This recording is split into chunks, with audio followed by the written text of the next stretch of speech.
Torchbearers of History, a connected series of historical sketches by Amelia Hutchinson Stirling.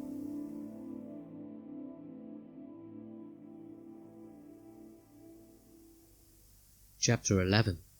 Luther, the Reformation.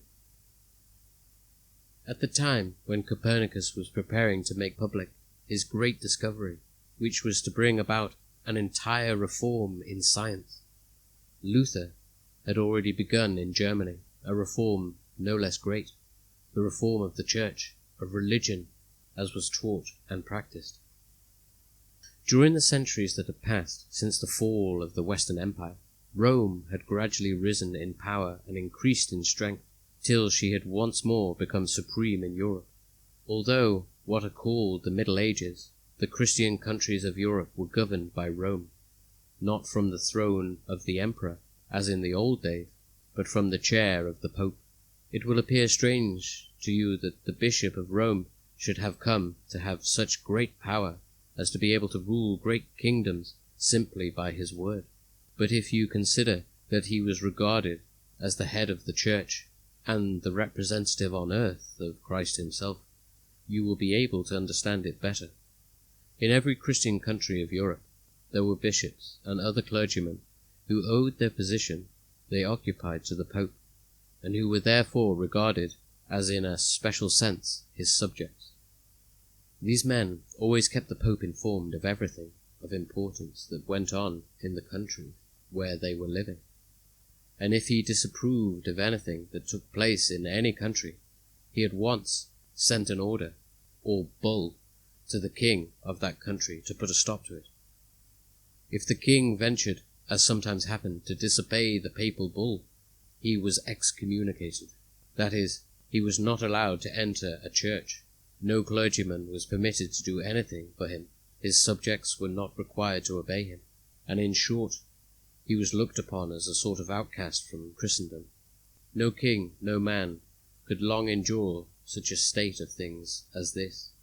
After a short experience of being excommunicated, every one was found to be ready to do nearly everything the Pope wanted.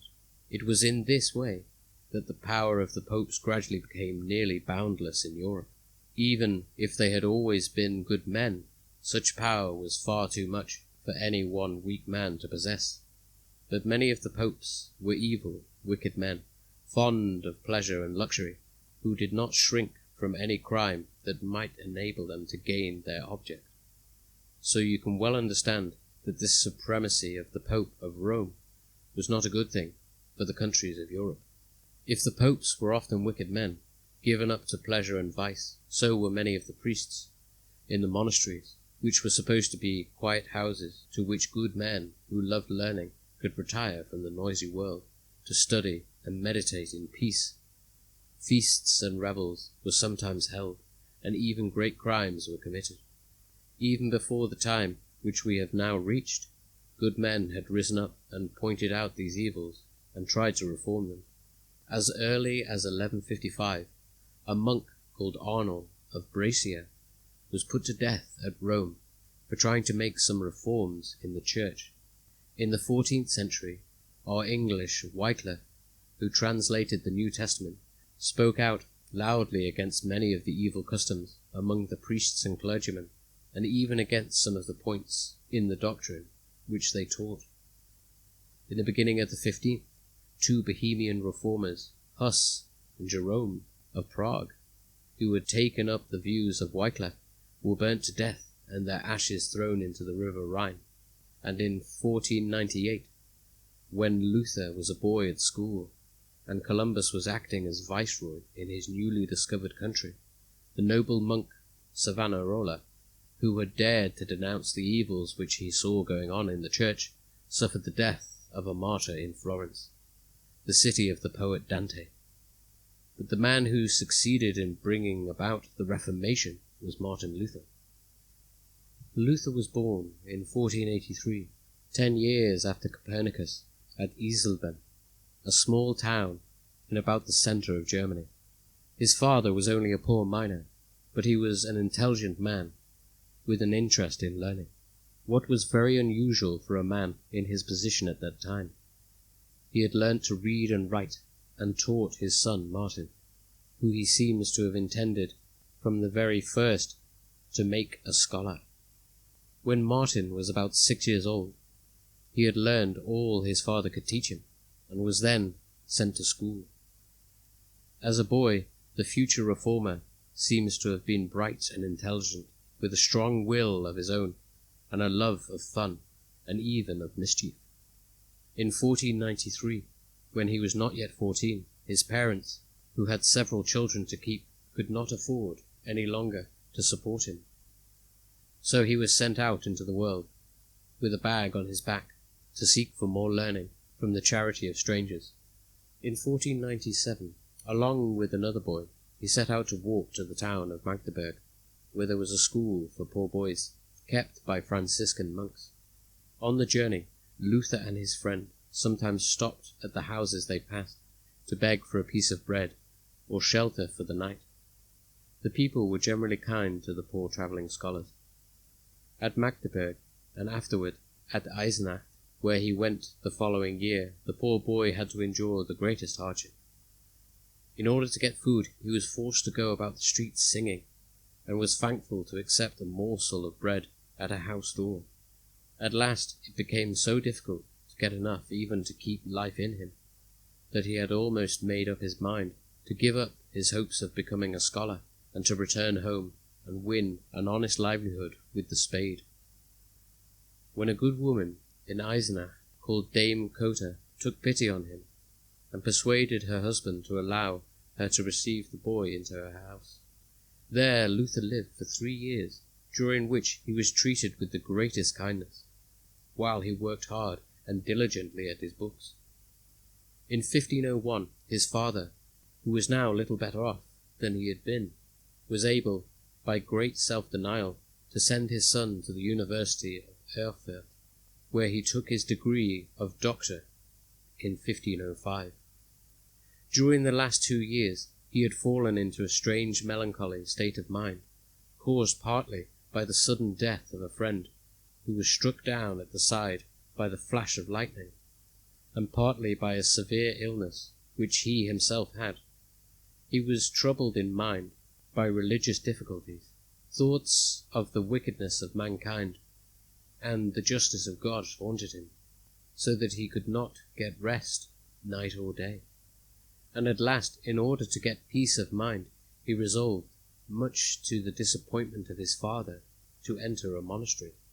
For the first 2 years after entering the monastery, he lived a life of the hardest work and the scantiest food, being only a probationer who was made to do the humblest tasks for the monks, to clean, to keep the door, to beg, and whatever spare time he had to spend in hard study.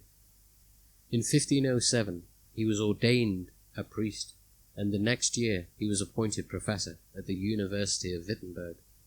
In this town he spent the greater part of the following years of his life, not only teaching in the university, but also preaching in the churches, and gaining a great power over the people by his wonderful eloquence and his learning. It was in 1517 that an event happened which brought Luther in diametric opposition to the Catholic Church. One of the customs in the Church was the sale of indulgences or pardons. When the Pope wanted to raise money for any purpose, he would send out messengers from Rome to all different countries to sell pardons to the people, who believed that by paying money to the Pope they could be absolved from their sins they had committed, and be permitted to enter heaven when they died without passing through purgatory.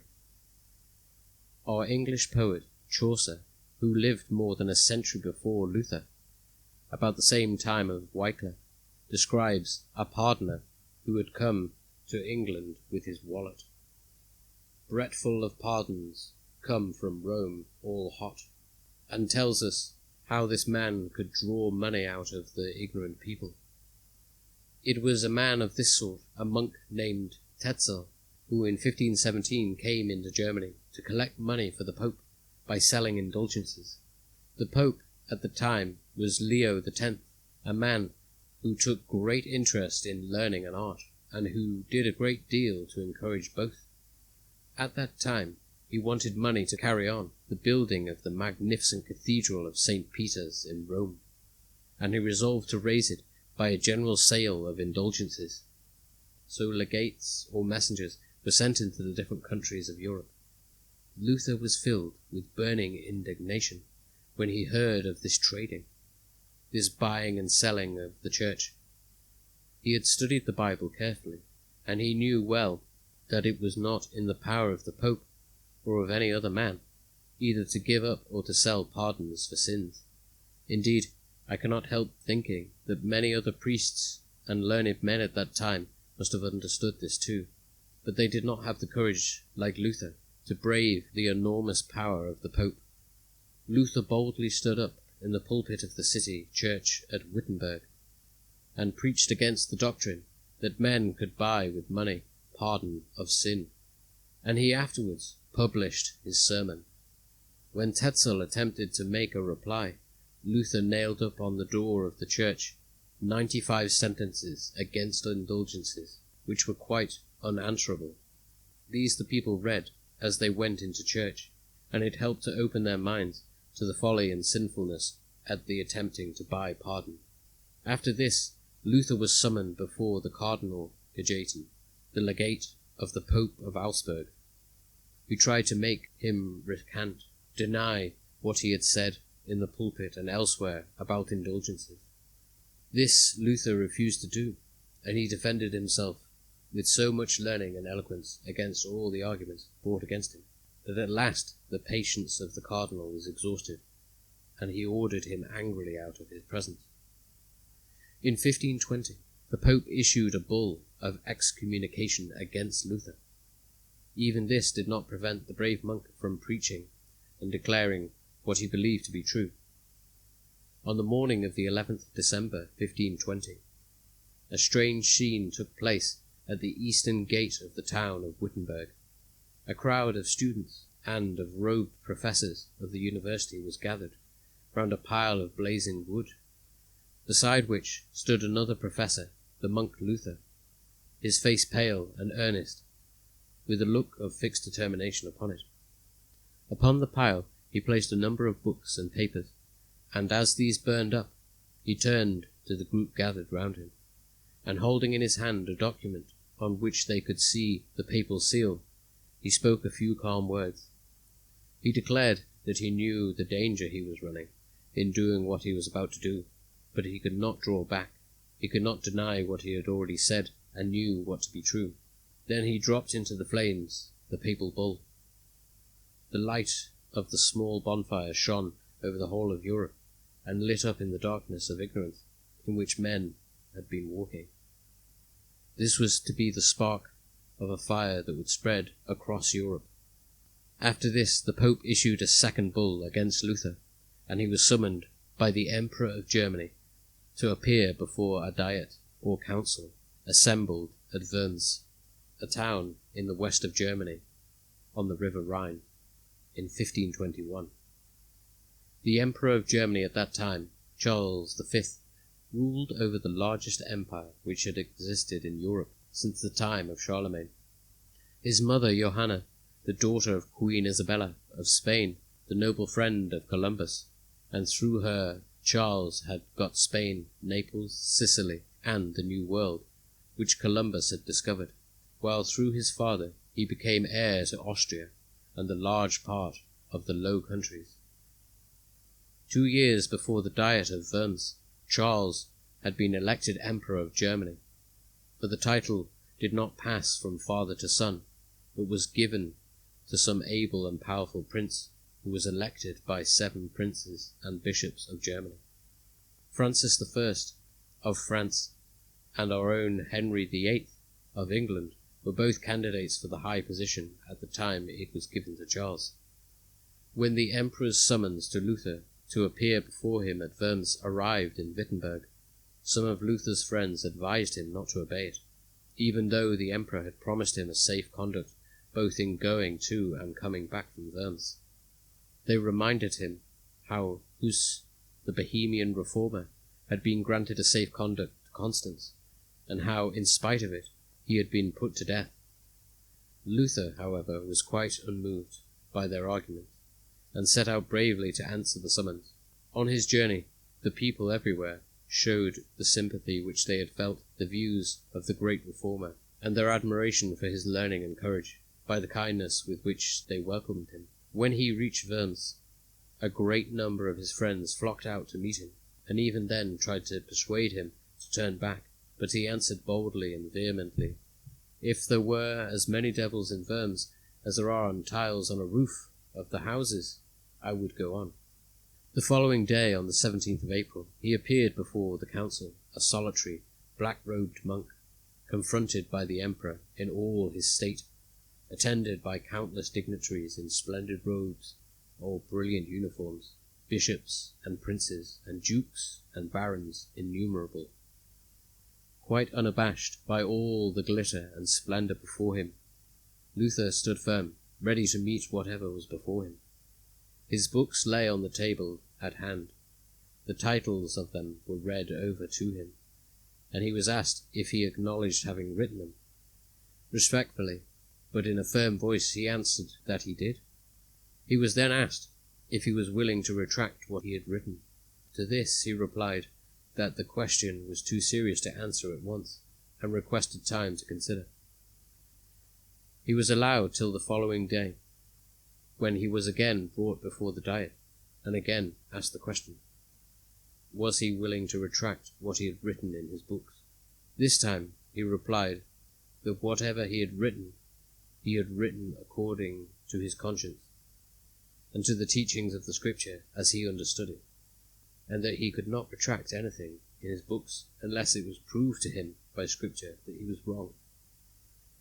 Thus the humble monk, the son of a poor miner, had the courage to stand up for truth against the church and state, and all the power and pomp of the world. The emperor did not break his promise of a safe conduct. Luther left Worms under the protection of an escort granted to him. But after the following 21 days, he was to be regarded as an outlaw in the empire. That is, no one might give him food or shelter without being guilty of treason. All the good subjects of the emperor were expected to watch for him, seize him, and bring him to trial, and his books were ordered to be burned. But Luther had a good friend in the Elector of Saxony, the prince of that part of Germany in which Wittenberg is situated. This prince was not strong enough to protect Luther openly against the power of the emperor, but he chose a strange way of doing so privately. On his journey back from Worms, the Reformer was suddenly attacked by 2 cavaliers with masks on, accompanied by several attendants. These men seized Luther, disguised him with a beard and a military uniform, and carried him off secretly to the castle of Wartburg. Here he passed several months in safety, during which he began his translation of the Bible. The brave, conscientious man was haunted by the thought that he ought not to be living in secret and in safety, but rather exposing his life in order to preach the truth. And at last, in March 1522, he left his safe retreat, and to the amazement of everyone, suddenly made his appearance again in his old pulpit in Wittenberg. After that he continued to preach, and crowds flocked to him. I cannot tell you here all the events that took place during the 24 years of life that still remained to him. In 1525 he married Catherine von Bora, who had been a nun, but who had left her convent and become a Protestant.